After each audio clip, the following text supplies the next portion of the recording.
Party పెట్టుకొని ఏం మాట్లాడాలి వాళ్ళు? ఆత్మీయ సమావేశం పెట్టి ఆత్మీయంగా కలుసుకోవాలి, రాజకీయాలు మాట్లాడుకోవాలి, అన్నం పెట్టాలి, తినాలి, వెళ్ళాలి. కానీ యువతను రెచ్చగొట్టే విధంగా మా కార్యకర్తల మీద చెయ్యి పెట్టి ఆ చెయ్యి తీసేస్తా అన్నాడు. ఎవరు? ఒంగోలు డాన్ కమల్ హాసన్. నటించడంలో చాలా దారుణంగా నటిస్తాడు. ఏమయ్యా, నా మీద పడ్డ చేతులు నువ్వేం చేశావు? నీ దగ్గర పార్టీకెళ్ళి పనిచేసా, నీ పార్టీలో చేసా, సలహాలు ఇచ్చినందుకే నేనేమన్నా దుర్మార్గం చేస్తే కొడితే తప్పు లేదు. వాళ్ళ చేతులు ఏం చేశావు? కేసులు పెట్టించావా? కనీసం వాళ్ళు జైల్లో పెట్టించావా? ఇంత మటుకు ఎఫ్ఐఆర్ కాపీ కూడా తీలా. నీ దురాగతలన్నీ చెప్తాను. అంత దారుణంగా కుర్రోళ్ళు రెచ్చగొట్టి ఈ ఎలక్షన్ లో నేనేందో చూపిస్తా అంటాడు. ఏం చూపిస్తావా? రౌడీ ఏం చేస్తావా? గుండా ఏం చేస్తావా? ఓట్లు నువ్వు గెలవాలని చూసుకో.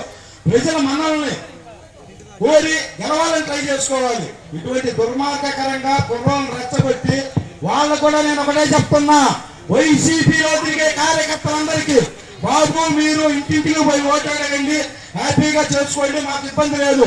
కానీ రౌడీజం గుండాయిజం చేస్తామంటే మన భారత ప్రధాని నరేంద్ర మోడీ గారు హిందీలో ఒక మాట చెప్పాడు. ఆంధ్రప్రదేశ్ వచ్చి ఏమని చెప్పాడు? ఈ రాష్ట్రమే ఏపీ మే డబల్ ఇంజన్ సర్కార్ ఆగయా అన్నాడు. డబల్ ఇంజన్ సర్కార్ అంటే ఏమనుకుంటున్నారు? 2 ఇంజన్లు ఉండవు ట్రైన్ కి. ఒకటి సంక్షేమం అభివృద్ధి ఉండేది, రెండోది ఈ అరాచకాలను అందించే ఇంజన్. మిమ్మల్ని కొట్టరు, తిట్టరు. యూపీ పాలన ఏపీకి వచ్చింది, గుర్తుపెట్టుకోండి. మీరు ఇప్పుడు దురాగతాలు, దౌర్జన్యాలు, రౌడీలకి మిమ్మల్ని రేపు ప్రభుత్వంలో కొట్టడాలు ఉండవు, తిట్టడాలు ఉండవు, కేసులు ఉండవు, మర్యాద ఉంటుంది. ఎన్కౌంటర్లు ఉంటాయి, కౌంటర్లు ఉండవు.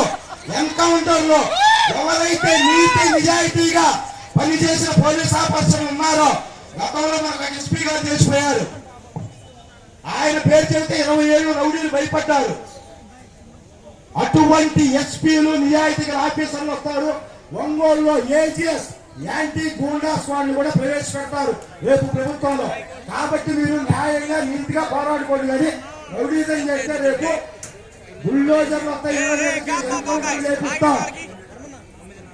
ఎన్నికల కమిషన్ అన్ని చూస్తుంది, వాళ్ళు మనకి చూస్తారు, వాళ్ళకి చూస్తారు, వాళ్ళు ఏం యాక్షన్ తీసుకోరు. కానీ మీకు ఇదే చెప్తున్నా, మంచితనంగా పోండి. మీరు బెదిరించి భయపించి రౌడీజం చేసి గెలవాలి.